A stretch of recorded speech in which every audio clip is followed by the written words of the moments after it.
Page के अंत में बात चल रही थी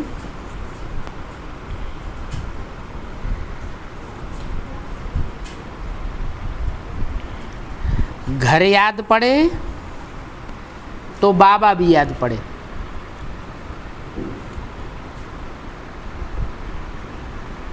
घर कौन सा है? घर है शांतिधाम, और बाबा भी हमारा शांति देवा है, परमानेंट शांतिधाम का रहने वाला है।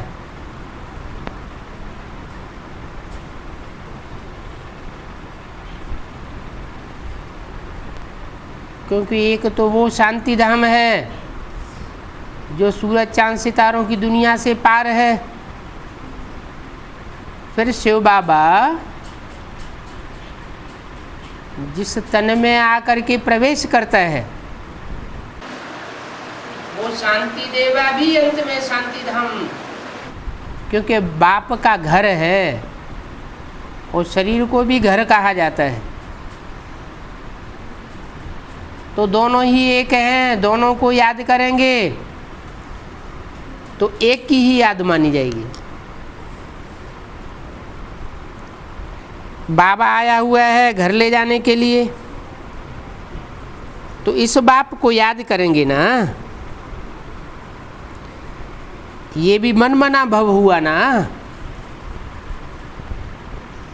मत मना भव, मेरे मन में भव माना समा जा, माना बाप के मन में जो शांति समाई हुई है वो तेरे मन में भी वो शांति समाई जाए। मन कोई प्रकार की हलचल न करे। बाबा समझते हैं तूफान कड़े आते हैं, घड़ी घड़ी ये तूफान बुलाए देते हैं। जो यहाँ बाप के पास रहते हैं उन्हों को तो जास्ती याद आनी चाहिए। क्यों? क्योंकि दुनिया का कोई संग का रंग नहीं लग रहा है। जहाँ प्रदर्शनियाँ करते हैं तो पूछो गीता किसने गाई?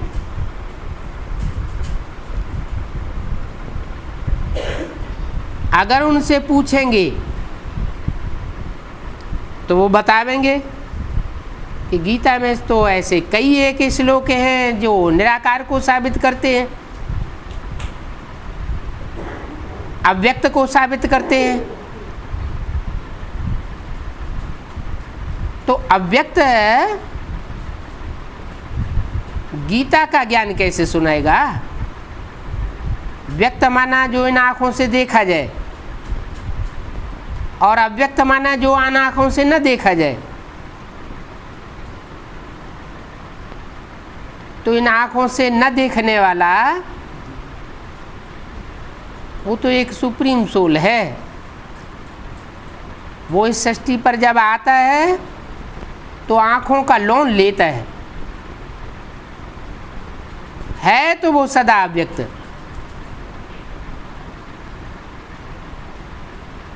हिस्ट्री में भी ये बात आई है। पश्चिमी देशों के जो विद्वान हैं उन्होंने ये स्पष्ट लिखा है कि पहले गीता में कोई साकार का नाम नहीं था, निराकारवादी रचना थी। बाद में कृष्ण के भक्तों ने उसमें कृष्ण का नाम ऐड कर दिया, कृष्ण भगवान वाच लिख दिया। उसकी शूटिंग कहाँ होती है? उसकी शूटिंग भी यहाँ ही होती है। यज्ञ के आदि में माउंट आबू से जब से मुरलियाँ चलती चली आई तो उन मुरलियों में सिर्फ ऊपर लिखा होता था शिव बाबा याद है। बाद में मम्मा ने जब शरीर छोड़ा या मम्मा जब से बीमार हुई तो मुरलियों में पिताश्री का नाम ऊपर ऐड होने लगा। पिताश्री का मतलब ये है वह पिता जो बाद में श्रेष्ठ बनने वाला है, माना ब्रह्मा की सूल। तो पिताश्री शिव बाबा याद है का मतलब क्या हुआ कि पिताश्री स्वयं ही शिव बाबा का स्वरूप हो गया। तो शूटिंग हो गई। मुरलियों में निराकार की जगह साकार का नाम डाल दिया गया।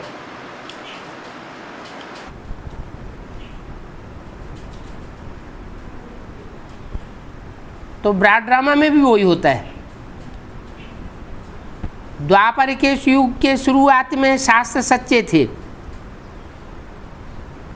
उनका इंटरप्रिटेशन भी सच्चा था, व्याख्या भी सच्ची थी।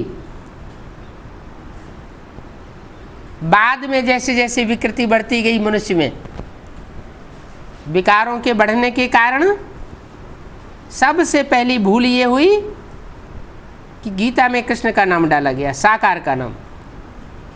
अगर वो साकार का नाम न डाला जाता तो सारी दुनिया के हर धर्म के मनुष्य गीता को अपना मानते, अपना धर्मग्रंथ के रूप में मानते। अब चूंकि इसमें साकार का नाम पड़ गया, इसलिए दूसरे धर्म के लोगों ने गीता को मानने से इनकार कर दिया, उन्होंने नहीं माना। तो कितना घाटा आ जाता है।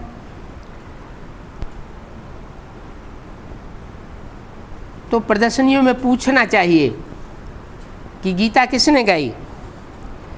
गीता झूठी सिद्ध हुई तो ये सब शास्त्र झूठे सिद्ध हो जाएंगे। ये लिखवाए लेना चाहिए। बाहर की दुनिया वालों से पहले लिखवाएंगे या ब्राह्मणों की दुनिया में पहले लिखवाएंगे। पहले तो ब्राह्मणों की दुनिया की बुद्धि में ये बातें बैठे कि गीता का भगवान निराकार शिव शंकर भोलेनाथ है, गीता का ज्ञान देने वाला ब्रह्मा उर्फ दादा लेखराज नहीं। वो तो यही समझते हैं कि इस दुनिया में अगर गीता ज्ञान देने वाला कोई साकार में व्यक्तित्व हुआ है तो कृष्ण की सोल उर्फ दादा लेखराज ब्रह्मा ही हुआ है। तो एक तरफ तो एडवर्टाइजमेंट ये करते रहे गीता का भगवान कृष्ण नहीं है, और दूसरी तरफ फिर गीता का भगवान कृष्ण साकार को ही मानते हैं। तो बात सिद्ध नहीं होती। अभी हमारी बुद्धि में बैठा है कि गीता का जो ज्ञान है वो अमृत कहा जाता है। गीता ज्ञान अमृत कहते हैं। अमृत मत्थन से ही निकलता है, बिना मंथन के अमृत नहीं निकलता। जैसे मक्खन है तो दूध को या दही को मथना पड़ता है, फिर उसमें से मक्खन निकलता है। तो शास्त्रों में ये बातें प्रसिद्ध हैं। सागर मंथन हुआ, माना ज्ञान सागर ने जो ज्ञान सुनाया उस ज्ञान का मंथन हुआ, विवेचन हुआ, और उस मंथन से जो सार निकला वो है एडवांस नॉलेज। वो एडवांस नॉलेज गीता ज्ञान अमृत कहेंगे। ये अमृत रस जिन जिन आत्माओं के मुख में पड़ता है, बुद्धि में ढलता है, उन आत्माओं की गति सदगति होनी निश्चित है। तो ये लिखवाए लेना चाहिए कि गीता का ज्ञान देने वाला कृष्ण दादा लेखराज नहीं है। लेखराज को भी ज्ञान किसी ने यज्ञ के आदि में दिया था, नहीं तो उनको तो साक्षात्कार हुए थे, अपने गुरु से पूछते थे, गुरु ने जवाब नहीं दिया तो वाराणसी में भटकते रहे। ये बातें मुरली में आई हैं। बनारस के विद्वान पंडित आचार्यों से भी उन्हें जवाब नहीं मिला, तो अपने जीवन का जो बड़ा अनुभव जिस व्यक्ति से लिया, उस अपने भागीदार के पास पहुंचे कलकत्ते में, और वहां से उन्हें सारा क्लैरिफिकेशन मिल गया, ज्ञान क्लियर हो गया। तो ज्ञान दाता हुआ या ज्ञान लेने वाला हुआ? वो तो लेने वाला हुआ ना। ज्ञानदाता तो यज्ञ के आदि में वही व्यक्तित्व हुआ जिसमें परमात्मा शिव ने आकर के दादा लेखराज के साक्षात्कारों का अर्थ क्लियर किया। वही आत्मा जिसने आदि में ज्ञान का बीजारोपण किया, वही अंत में फिर उसकी व्याख्या करने के लिए टीचर के रूप में प्रख्यात होती है। तो वो यज्ञ के आदि में बीज बोने वाला बाप भी था, फिर मध्य में उस ज्ञान के बीज को विस्तार करने वाला, व्याख्या देने वाला टीचर भी है, और अंत में जब इस सृष्टि में विनाश होगा तो सर्व की सद्गति करने वाला वो सद्गति है, सद्गति दाता भी साबित होगा। सद्गति वही कर सकता है जिसकी अपनी बुद्धि की सद्गति हुई हो। पहले बुद्धि की सद्गति होती है, फिर 5 तत्वों के बने हुए शरीर की सद्गति हो सकती है। मन के अंदर जब तक दुष्ट संकल्प आते हैं तब तक शरीर के 5 तत्व रिफाइन नहीं हो सकते। ये संकल्पों का परिष्कार सिवाय परमपिता परमात्मा के राजयोग के और कोई कर नहीं सकता। बुद्धि जब कॉन्सेंट्रेट होती है, एकाग्र होती है, तभी ये संकल्प रुकते हैं। इसलिए मनुष्यों की लिखी हुई गीता में भी ये लिखा हुआ है कि अर्जुन ने भगवान से पूछा, हे भगवान, ये मन बहुत चंचल है, इसे कैसे एकाग्र किया जाए?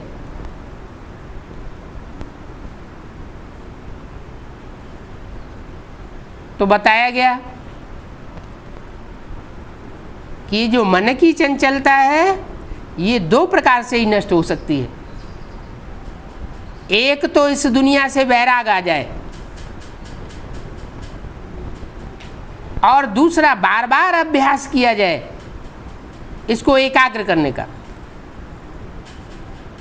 बार बार ये एकाग्रता से परे ले जाए और बार बार खींच करके उसे एकाग्रता में लाया जाए। इसके अलावा कोई दूसरा रास्ता नहीं है। अभ्यासेन तो कौन्तेय वैराग्येण च गृह्यते। अभ्यास और वैराग के द्वारा इस मन को एकाग्र किया जा सकता है।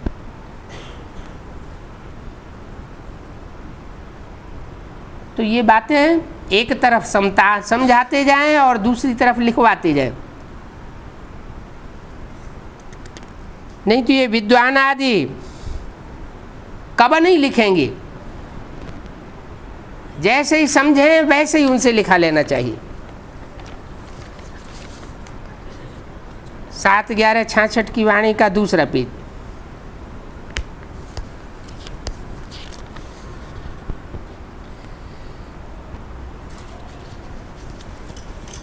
अगर वो ये लिख करके देवें कि गीता का भगवान कृष्ण नहीं है, दादा लेखराज नहीं है, गीता का भगवान शिव शंकर भोलेनाथ है, क्योंकि शिव को शंकर के साथ ही मिलाया जाता है। सेवकों ब्रह्मा के साथ या विष्णु के साथ या 33 करोड़ देवताओं के साथ नहीं मिलाया जाता। कारण यही है कि जो एकाग्रता परमात्मा शिव ने सिखाई, वो एकाग्रता शंकर ने पहले धारण की। इसलिए मूर्तियों में शंकर को एकाग्र स्टेज में दिखाया जाता है। निराकारी स्टेज की निशानी है उनका नग्न रूप। आत्मा जैसे नंगी हुई बैठी है। नंगी आत्मा को दिखाने के लिए उन्होंने शरीर के वस्त्र ही हटा दिए, नहीं तो आत्मा को नंगा कैसे दिखाएं? आत्मा तो बिंदी है। तो विद्वान पंडित आचार्य ये लिख करके देते नहीं हैं कि गीता का भगवान कृष्ण नहीं है या दादा लेखराज नहीं है। जब उनकी बुद्धि में बैठे, कान हिलाएं कि हाँ तुम्हारी बात सच्ची है, उसी समय लिखा लेना चाहिए। अगर वो लिख करके देवे तो उनके लिए तो मुसीबत हो जाती है कि हम एक तरफ तो पब्लिक से ये कहते हैं कि गीता का भगवान कृष्ण नहीं है, और दूसरी तरफ है गीता में ही ढेर सारे ऐसे श्लोक आए हुए हैं जिनसे ये साबित होता है कि भगवान निराकार है, निराकारी स्टेज वाला है।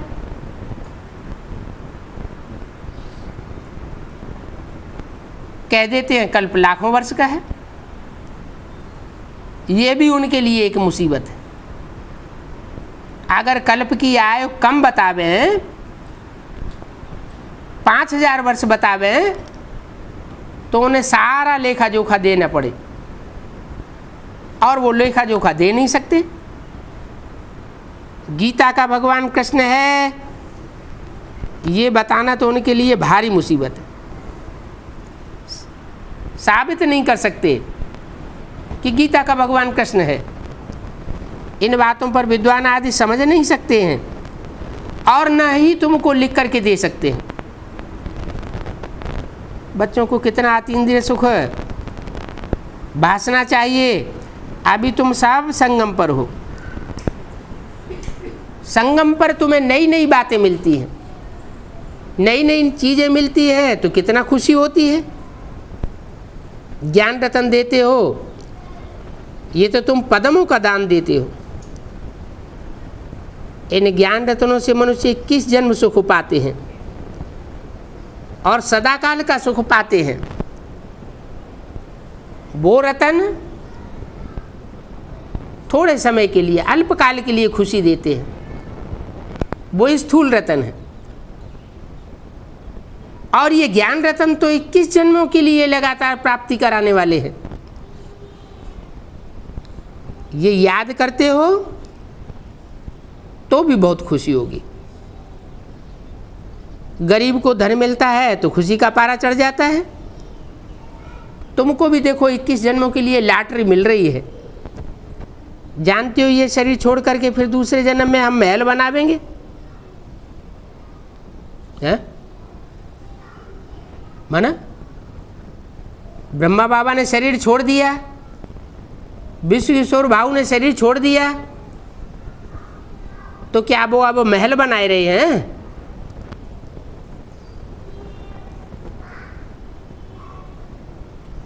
स्थूल महलों की बात है क्या? महल माना किला, संगठन का किला। ये संगठन का किला वो ही बनाए सकते हैं जो शरीर रूपी देहभान को त्यागे। देहभान को त्यागना माना मरना, शरीर छोड़ करके मर जाना, फिर तो वो जन्म लेना पड़े छोटे बच्चे के रूप में। जो छोटे बच्चे के रूप में जन्म लेंगे वो कैसे संगठन बनाएंगे? मगर ये गुप्त बातें हैं, इन गुप्त बातों का किसी को पता नहीं है। बाप तो झोपड़ी में रहना पसंद करते हैं, लेकिन महलों में रह करके अपवित्र रहना ये पसंद नहीं करते हैं। साहूकार कोई घर छोड़े ही छोड़ते हैं। कोई साहूकार घर छोड़े और बैठ समझावे तो बहुत बड़ी बात है।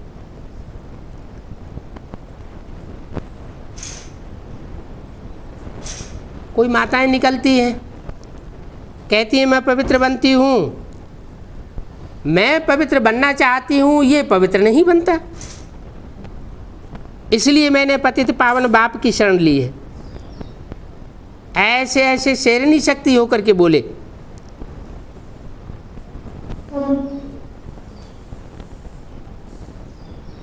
बाप कहते हैं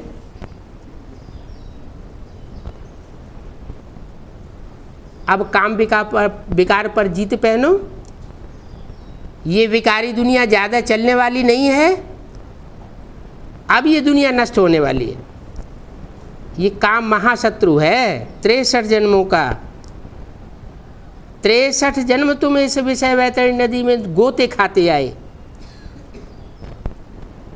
तो अब हम राजाई का वर्षा क्यों न पावे?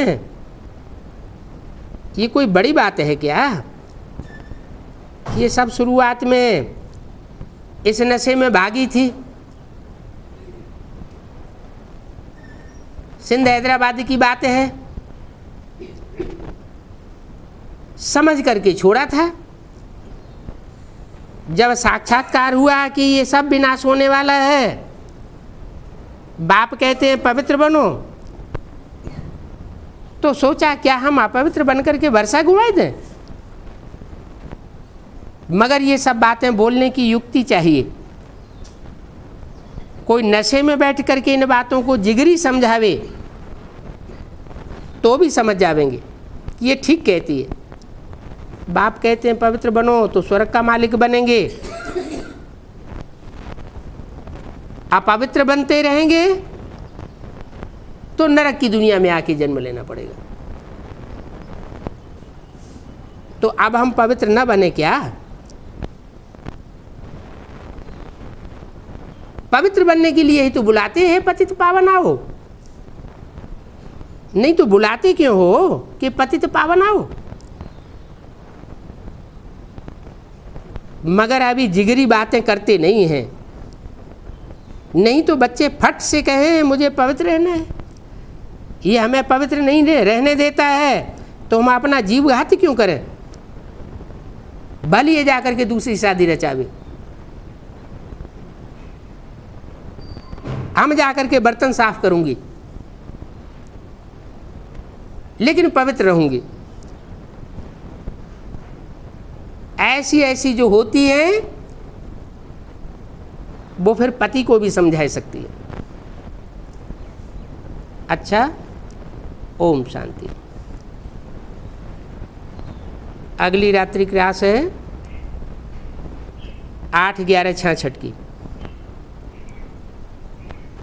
अभी ये स्थापना हो रही है। ये बात तो बच्चे जानते हैं, दुनिया में तो साधु संत महात्मा भक्ति मार्ग के बहुत हैं। इस दुनिया में तो विकारों के लिए ही मारामारी हो पड़ती है। इन गुरु लोगों के तो सैकड़ों चेले हैं। अपन को कहाते हैं जगत गुरु। अब जगत गुरु क्या ढेर होंगे? सारे जगत का गुरु तो एक होना चाहिए। बाप कहते हैं मैं सारी सृष्टि का जगत गुरु हूं।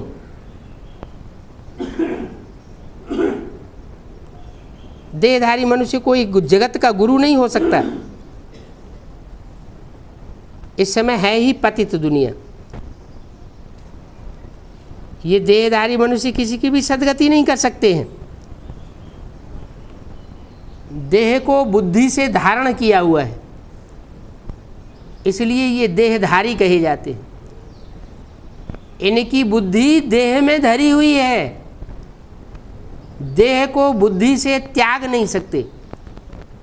देह और देह के संबंधों को खलास नहीं कर सकते। जब अपनी बुद्धि में से ही देह और देह के संबंध नहीं त्याग सकते तो दूसरों के कैसे करावेंगे। और शिव बाबा तो देहधारी है ही नहीं, उसको तो अपना शरीर ही नहीं है। वो भी अगर देह धारण कर ले, देह में आसक्ति पैदा कर ले, तो इन देहधारियों का उद्धार करने वाला कोई भी नहीं है। इसलिए एक ही आत्मा ड्रामा प्लान अनुसार ऐसी तुरिया है जो देह में आसक्त नहीं होती है, सदा शिव है, सदा मुक्त है। वो सदैव मुक्त रहने वाली आत्मा इस सृष्टि में जब आती है पतित दुनिया में, तो अपना संग का रंग लगा करके पतितों को पावन बनाती है।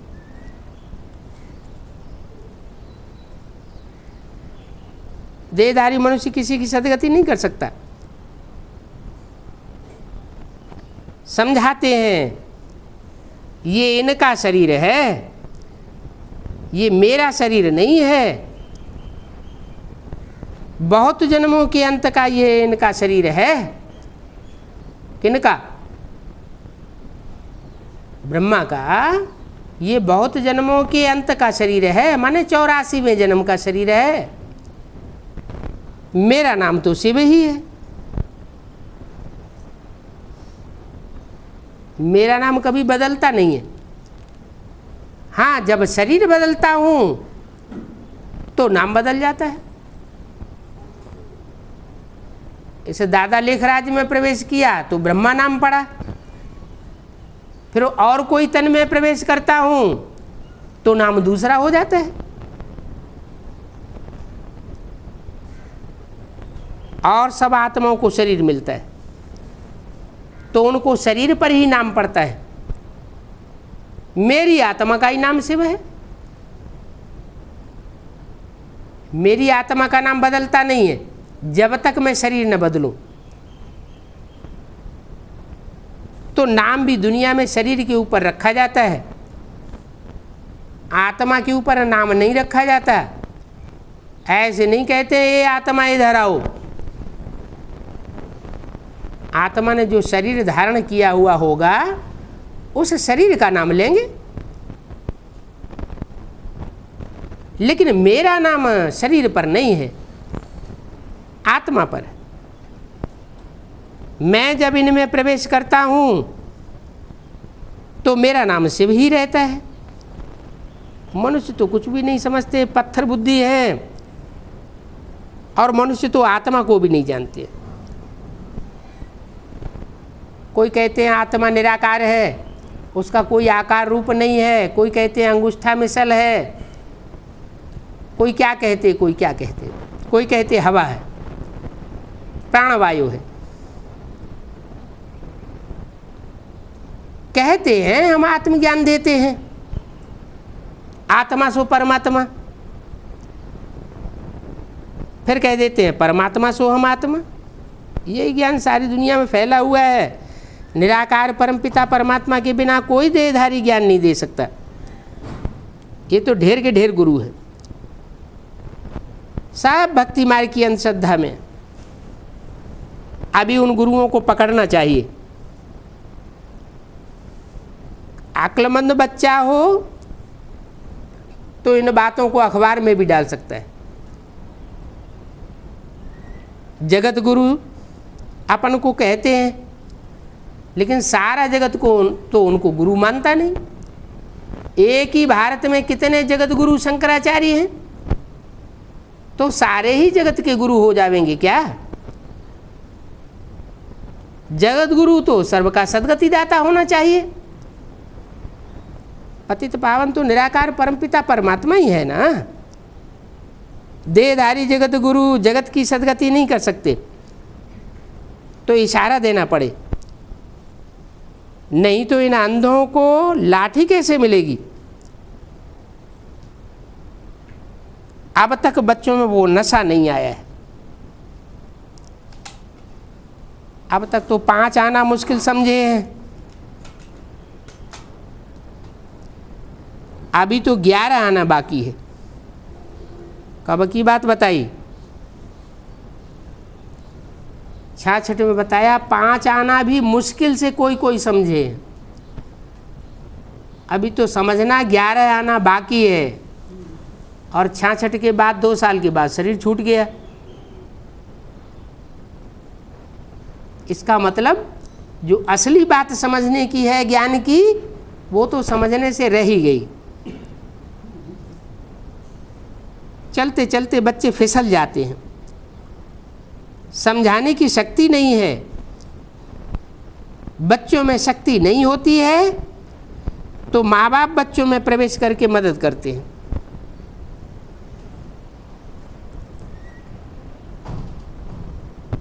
प्रदर्शनियों का उद्घाटन आदि बच्चे करते हैं, कराते हैं, बाप भी बच्चों का मददगार बनते हैं। साधु संत आते हैं, लाखों रुपया कमाए जाते हैं, वो तो फिर भी पवित्र रहते हैं, इसलिए उनका देखो कितना मान है। उनकी पवित्रता तो झूठी है, घर बार छोड़ करके पवित्र बनते हैं। और तुम्हारी तो सच्ची पवित्रता है, तुम घर बार को छोड़ते नहीं हो। किसी के पास खाने के लिए है ही नहीं और फिर वो कहे कि हमने तो त्याग किया, तो ये कोई त्याग नहीं है। कोई जेल में पड़ा हुआ हो और कहे हम तो 10 साल निर्विकारी रहे, तो निर्विकारी क्या रहे, वो तो मजबूरी हो गई ना। बाप तो कहते हैं मैं तुम्हें घर गृहस्थ में रहते हुए निर्विकारी बनाने के लिए आया हूं। बच्चे प्रदर्शनियों का उद्घाटन करते हैं परंतु समझाते नहीं हैं। ये जगत गुरु भी फिर इस दुनिया में जन्म लेते रहते हैं जगत के गुरु, लेकिन सदगति ना अपनी कर पाते ना दूसरों की कर पाते, उनको फिर इस दुनिया में जन्म लेना पड़ता है। दुनिया में बहुत घोर अंधेरा है। बाप का परिचय तो विचारों को है ही नहीं, उनको गुरु समझ करके कितने आकर के माथा झुकाते हैं,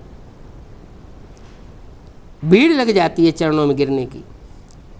मिलता बेचारों को कुछ भी नहीं है, ये बातें कोई जानते नहीं हैं। तुम बच्चों की तो बहुत मेहनत है, घर बार में रहते पवित्र रह करके दिखाना,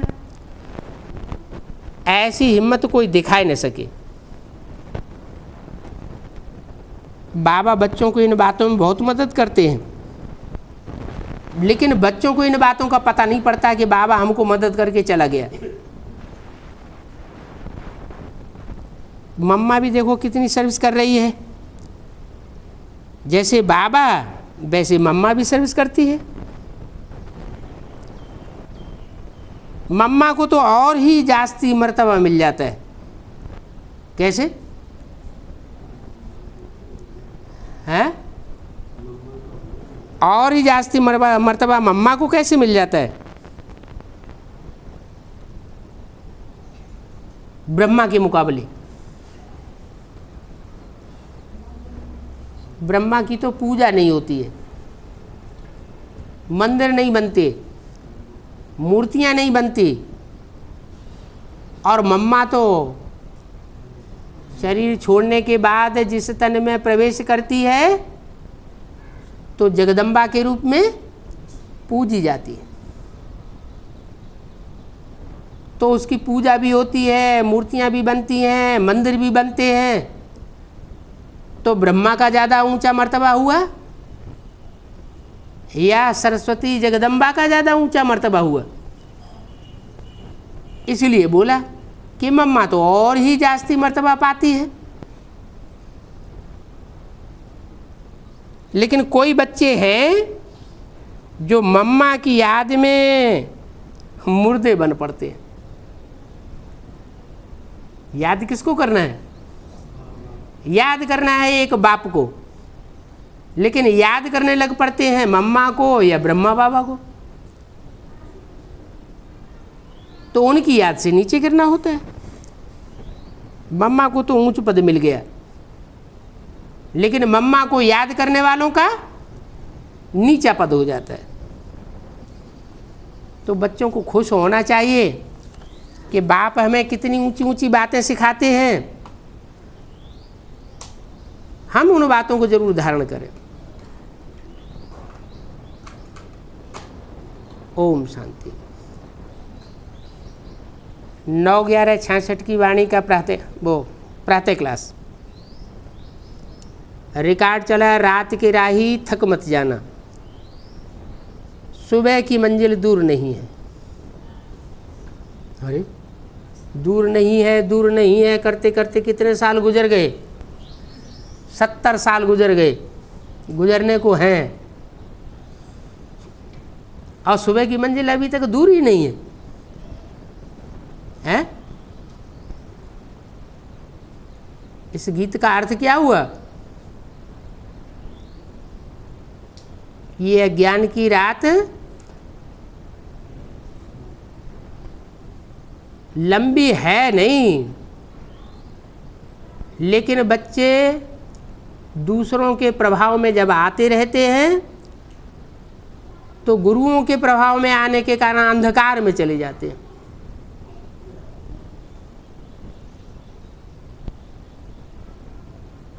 मनुष्य गुरुओं के आधार पर चलने से अंधकार आता है। 2500 वर्ष की दुनिया में भी अंधकार आता रहा, 63 जन्म, और अभी शूटिंग पीरियड में भी अंधकार आता जाता है। फिर भी बाप आथत देते हैं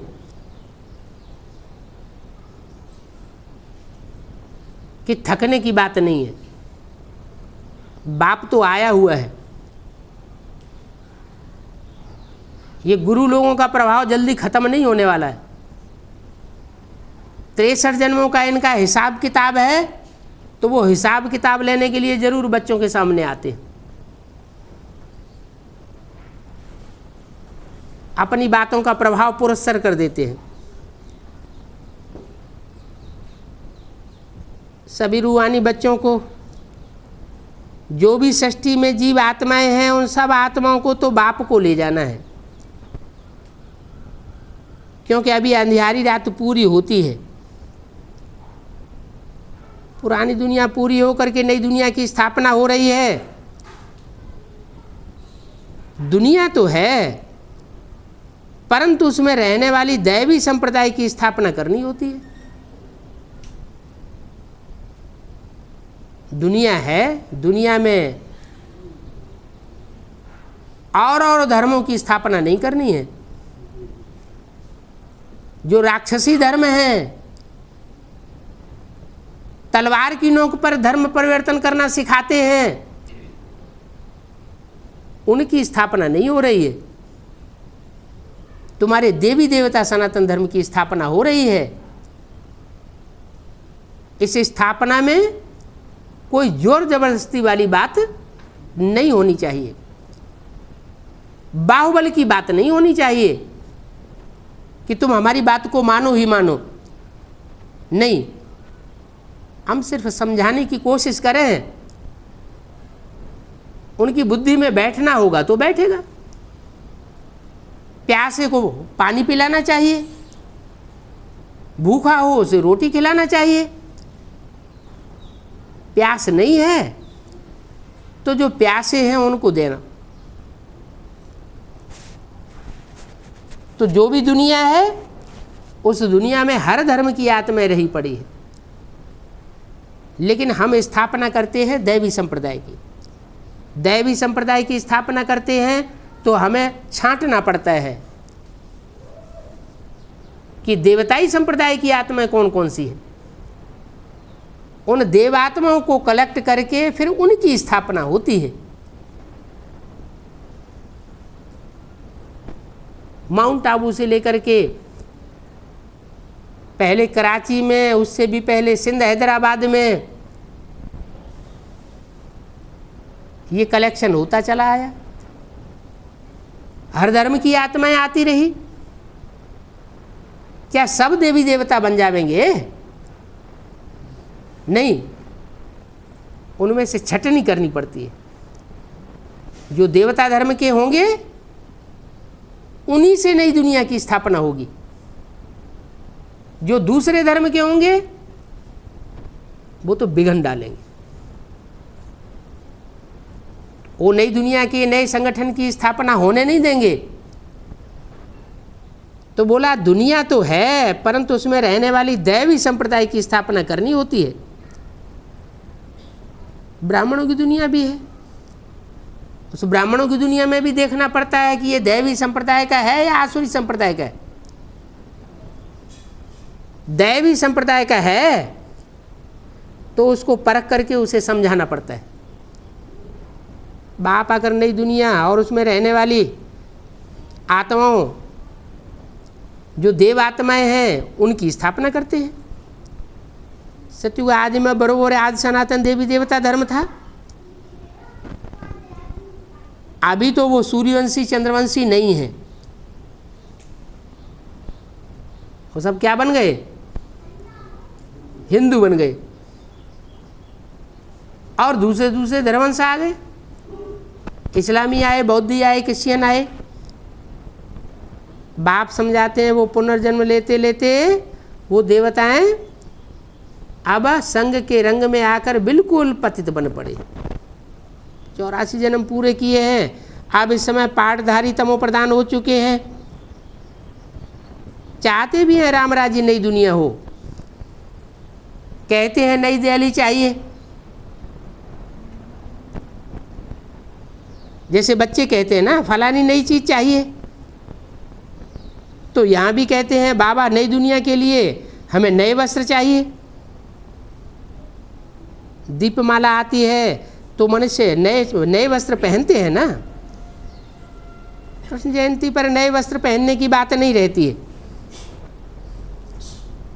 क्या? खास दीपमाला में नए नए वस्त्र पहनने के लिए खरीदारी आदि बहुत करते हैं।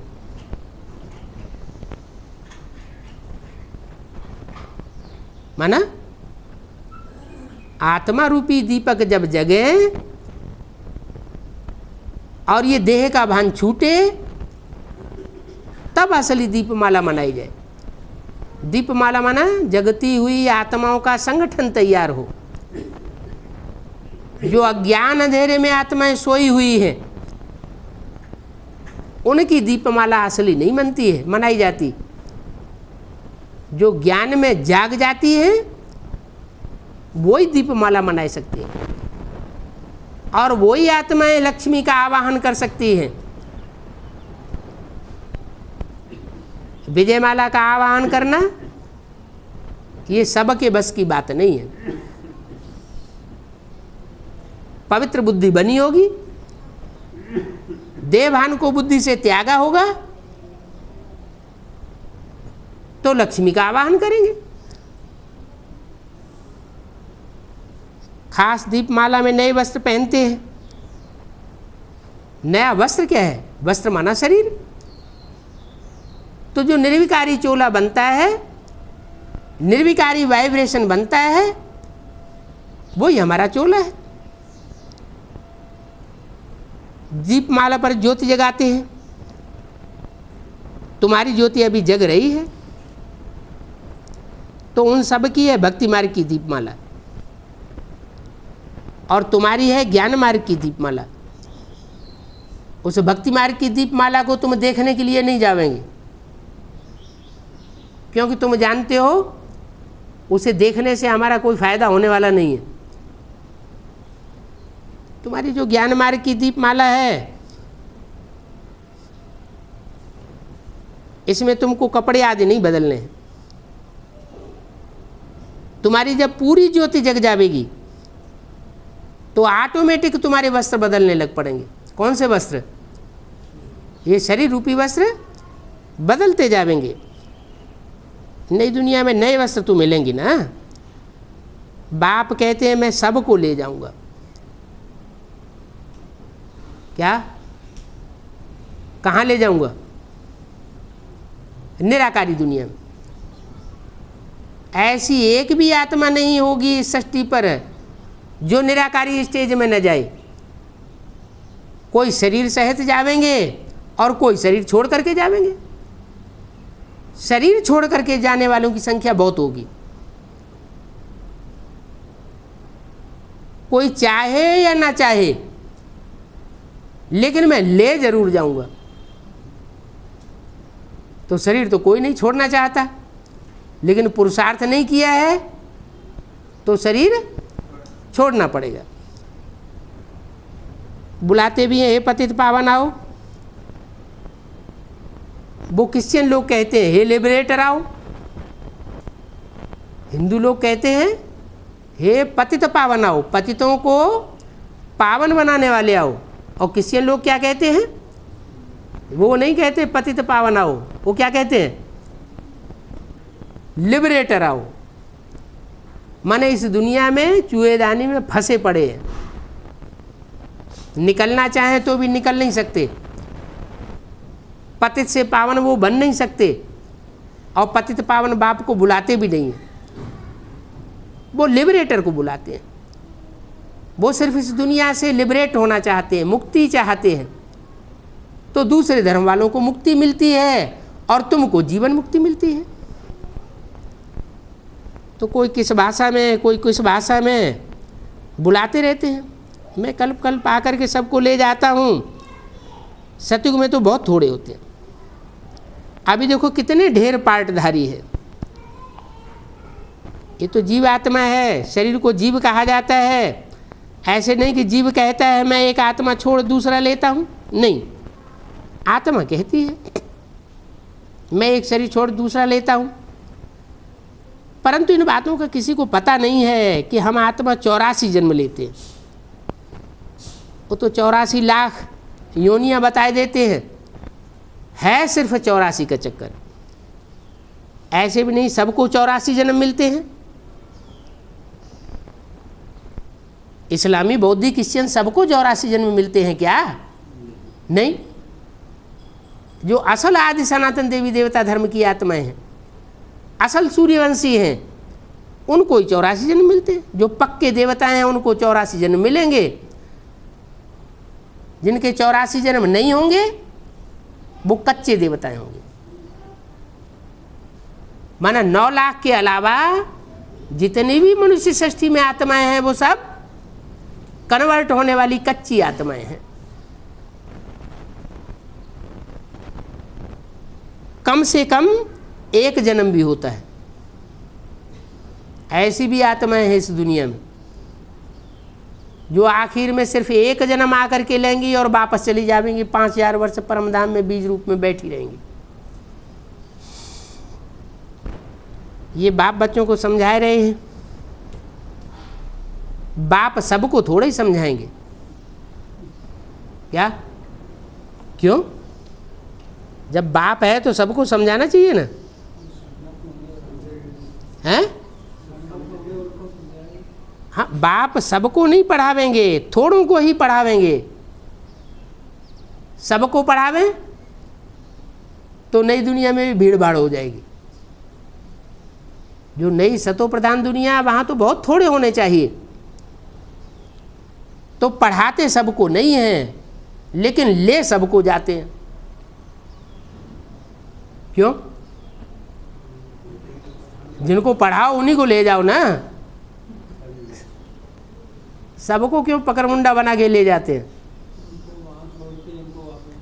हैं? हाँ, नई दुनिया में ढेर आत्माएं नहीं होनी चाहिए। ड्रामा प्लान अनुसार मैं सबको ले जाने के लिए बांधा हुआ हूँ और तुम बच्चों को पढ़ाने के लिए बांधा हुआ हूँ। सबको जबरियन खींच के ले जाऊंगा और तुमको पढ़ाई पढ़ा करके जाता हूँ। दुनिया के मनुष्यों को ये पता नहीं है। अभी ये पुरानी दुनिया ख़त्म होनी है क्या? जिनकी बुद्धि में ये निश्चय नहीं है कि ये अब दुनिया जाने वाली है, इसका मतलब क्या हुआ? वो दुनियावी मनुष्य है या बाप की नई दुनिया के मनुष्य हैं?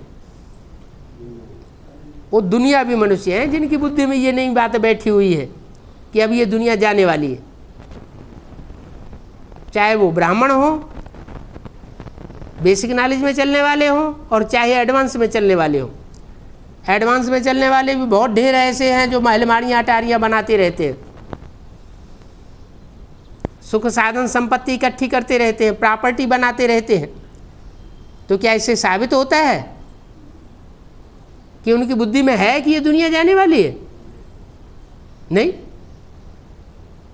तो जिनकी बुद्धि में ये बैठा ही नहीं है कि दुनिया जाने वाली है, तो उनको अज्ञानी कहेंगे या ज्ञानी कहेंगे? अज्ञानी है।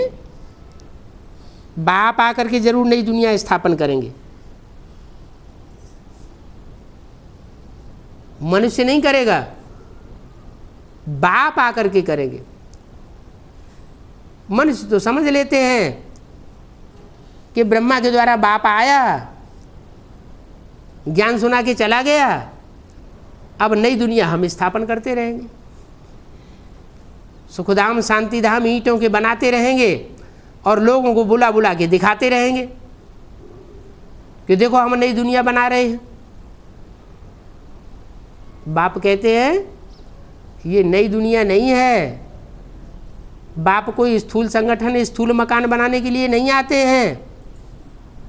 बाप तो ऐसा संगठन रूपी किला बना करके जाते हैं जिसमें एक भी विकारी मनुष्य आत्मा प्रवेश नहीं करती।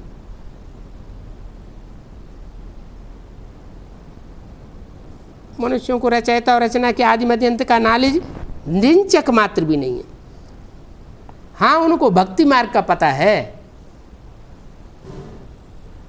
क्या? भक्ति मार्ग के कर्मकांड करते रहेंगे और तुम्हें भक्ति मार्ग के कर्मकांड से घृणा आती है।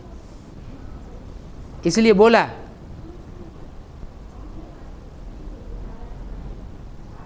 जिनके अंदर भक्ति के संस्कार रह जाएंगे उनको शरीर छोड़ना पड़ेगा। तो अभी ब्राह्मणों की दुनिया में सारे भक्ति मार्ग के संस्कार चल रहे हैं।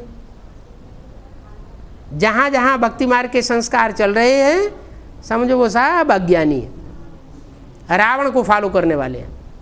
उनकी बुद्धि में बैठा ही नहीं है कि भक्ति रावण से आती है, ज्ञान राम से आता है।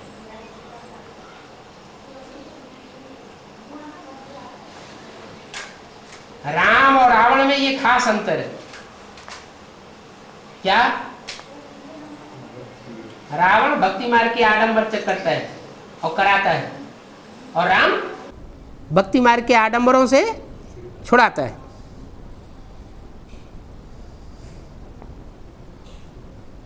तो भक्ति मार्ग की रस्म रिवाज अलग है और ज्ञान मार्ग की रस्म रिवाज अलग है।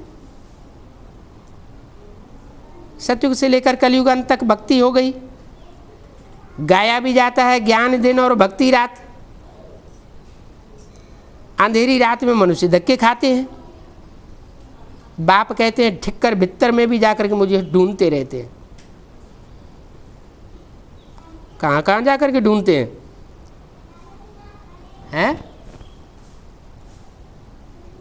मिट्टी का ढेला होता है ना, थोड़ी सी ठोकर लगेगी तो टूट जाएगा। तो ऐसे ज्ञान में चलने वाले ढेरों हैं जिनको थोड़ी सी माया की ठोकर लगती है और टूट जाने वाले हैं, और उनको भी भगवान गुरु बना करके बैठ जाते हैं। उनकी मत पर चलने लग पड़ते हैं। समझते हैं इन ठिक्कर बुद्धियों में भगवान आया हुआ, हम इनकी मत पर चलेंगे। भित्तर भीत कहते हैं दीवाल को, जो ज्ञान मार्ग में दीवाल बन करके खड़े हो जाते हैं, न खुद आगे बढ़ते हैं और न दूसरों को आगे बढ़ने देते हैं। ऐसे भुत्तर बुद्धियों को भी भगवान समझ करके बैठ जाते हैं, उनकी मत पर चल पड़ते हैं। उनमें भी भगवान को व्यापक समझ लेते हैं कि भगवान इनको प्रेरणा देता है। वो खुद भी बेवकूफ़ बनाते हैं, हमें भगवान से ये प्रेरणा मिली। भगवान बाप क्या कहते हैं? मैं अगर प्रेरणा से ही सारा काम कराऊं तो इस सृष्टि पर आने की मुझे क्या दरकार है? फिर तो ऊपर से प्रेरणा देता रहे, सारा काम होता रहे। नहीं, मैं प्रेरणा नहीं देता हूं, मैं खुद आकर के समझाता हूं।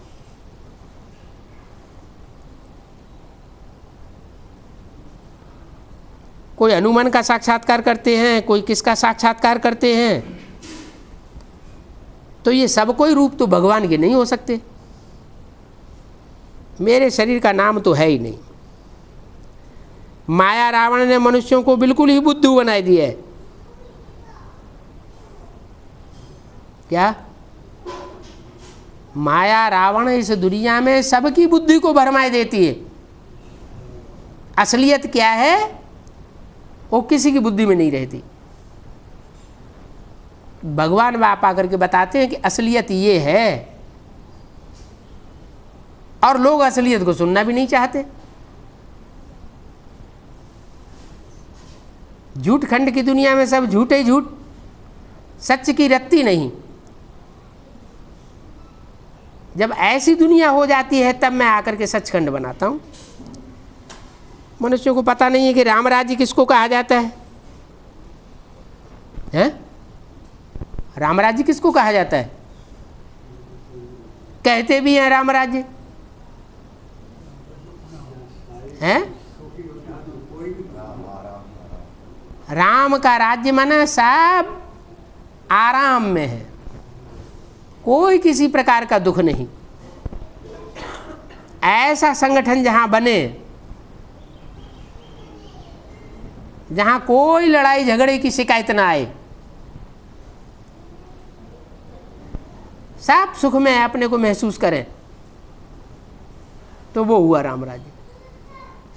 और रावण राज्य में रावण का मतलब ये रुलाने वाला। सब रोते हैं, रोते हैं, एक दूसरे से शिकायतें करते हैं, एक दूसरे को काटते रहते हैं, मारा मारी करते हैं। वो है रावण राज्य। रावण राज्य में अनेक सेनों का मत चलती है, और राम राज्य में एक की मत चलती है। तो जानते नहीं है राम राज्य किसको कहा जाता है। ध्यान में भी नहीं आता है कि राम राज्य क्या होता है। लक्ष्मी नारायण का राज्य इस सृष्टि पर था, वो तो सिर्फ ऐसे ही कह देते हैं राम राज्य चाहिए। राम कोई रघुपति वाला नहीं है। उन रघुपति राघव राजा राम के लिए तो बहुत बकवास की बातें लिख दी हैं। मनुष्य मौत से कितना डरते हैं, लाइफ को बचाने के लिए कितनी दुआएं आदि जाए करके मांगते हैं। अभी तो देखो इस दुनिया में कितने ढेर मनुष्य मरने वाले हैं, उनके लिए कौन जा करके दुआएं मांगेगा। ढेर के ढेर मरते रहेंगे, दुआएं कोई किसी की मांगने वाला रहेगा नहीं। बाप को बुलाते हैं कि बाबा हमको पावन दुनिया में ले जाओ।